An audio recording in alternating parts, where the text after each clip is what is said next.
76 of buyers would ignore major red flags to buy a home. So there's a survey of over 1,000 future buyers found that more than 3/4 would just ignore red flags. And particularly, this is going to be more severe in markets where there's strained inventory. Connecticut has the lowest inventory. Homes for sale. That means sellers competing with each other. Okay.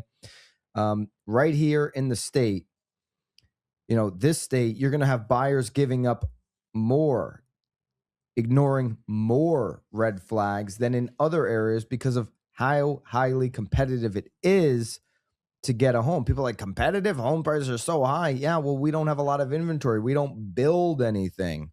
We've made it very difficult to build in the state of Connecticut. We don't have affordable. EB wants to hire 1 million and 1 million and 1 million people. They just want to keep hiring. Okay, there's a couple things.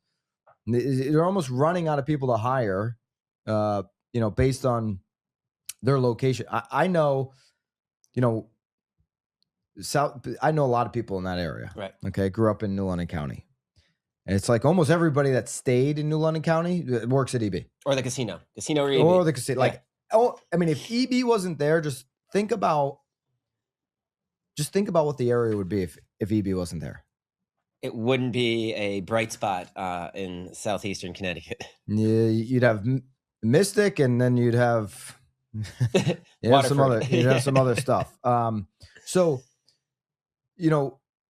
they can't find enough people to work. They're running out of bodies, and one of the reasons they're running out of bodies, it's like, where do you live? Where's the affordable housing options? Obviously, so. In these constrained markets, buyers are willing to give up more. 3 out of 4 buyers said they'd overlook red flags. Gen Z's the most willing of any generation to purchase a property with mold, structural damage, and hazardous materials. Chaz, break down some of the other red flags that buyers are overlooking in order to buy a home in competitive markets like ours. So here are some of the numbers on specific defects some buyers are willing to overlook under the right circumstances, okay? 57% would buy despite plumbing issues or signs of pests. More than half of the 1,000 people surveyed would buy with signs of pests or plumbing issues. That is insane. 54% would proceed with electrical problems, which, by the way, we're going to have a separate conversation with Brian Skelly, the mortgage guru here, because if it does have these things, they probably wouldn't qualify for a mortgage, but we're going to talk about that. Electrical problems, that's a very broad category.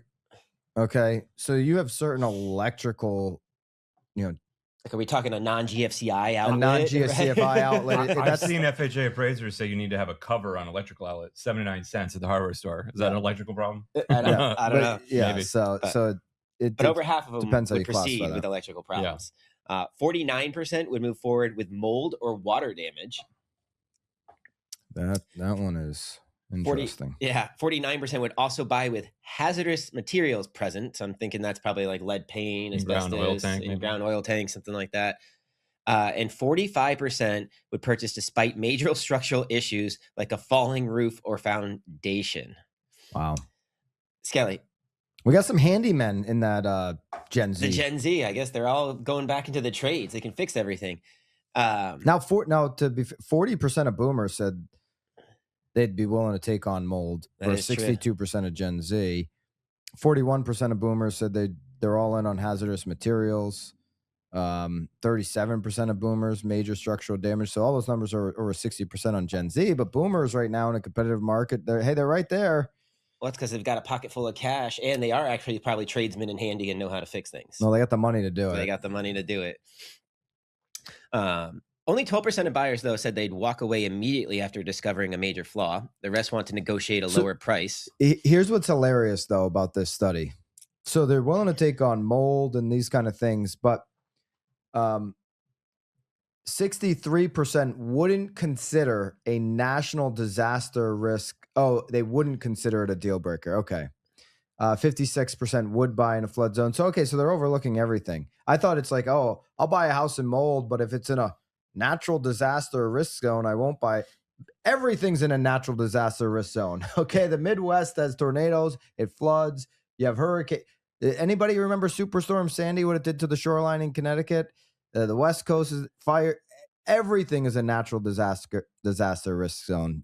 But they're willing to overlook that too. 59% of them would buy near an environmental contamination. Wow. I would be interesting to see how the question was worded, because I mean, I've bought houses where, I did the home inspection. It's like sometimes this stuff, I'm really looking for the professional to tell me like this is a big deal or this is not a big deal. So, I mean, if there was a leak in the roof, water damage could just be like a spot on the ceiling.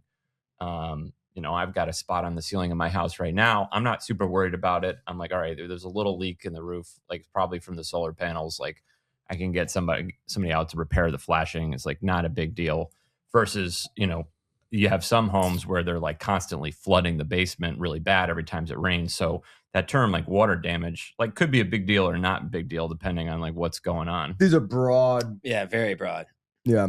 So, I mean, one of the things we do, obviously, at the beginning of you get a home under contract, is we have a process on how we talk through inspections. There's really 3 buckets of inspections. There's typical homeowner stuff that comes up. Brian Skelly mentioned one of them. A 79-cent electrical plate is missing. You don't ask for that to be replaced in the inspection. You just go to Home Depot and slap one on. Okay. Then you have things that are important and potentially negotiable. And then you have deal breakers and some things that are, a foundation is repairable, but sometimes, it's repairable to a certain extent. And that extent could be a deal breaker because it's going to create, maybe issues down the road. So, you got to really look at these in 3 buckets, be able to prepare ahead of an inspection of what's coming. That preparation allows you to break down a report after the report comes in. And, these things are expensive. The cost of home ownership is extremely expensive. It's not just repairs and renovations. To be a homeowner who maintains value, I was taught a long time ago, hey, 1 to 2 to 3%, depending on the size of the home and, different, how the home was built, style of home and these kind of things, 1 to 3% of the home's value is going to be reinvested into the home every single year, just on maintenance costs, just on maintaining the standard of that home. So these aren't improvements.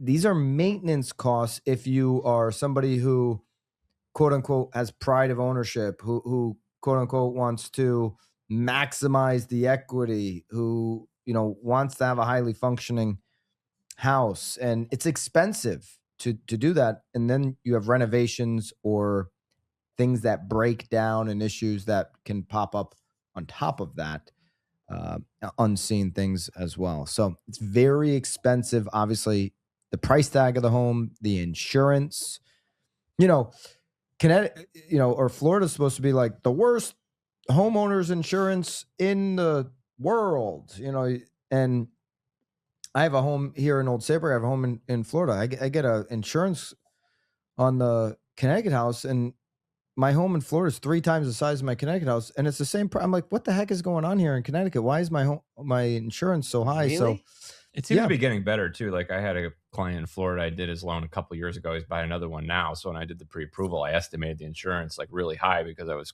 like, just be on the safe side. I'm going to estimate the insurance high because remember last time it was really high, and it came in way lower than I was expecting. Like, so yeah, the seems to be insurance improving. is kind of. Well, because it had such a jump, right? It jumped up over 30% over like a 2-year stretch. And so now it's kind of like either plateaued or come back down a little. I mean, I got the Connecticut I don't know. one I'm down, not really an but expert in Florida insurance, but I just have had a couple that came in lower than I expected recently. So it seems to be getting better. So, and the newer the house, then the lower. So there's all these different variables, but home ownership is expensive. If you're a buyer and you see it in Connecticut right now, man, I'd give up certain things. There's not enough inventory.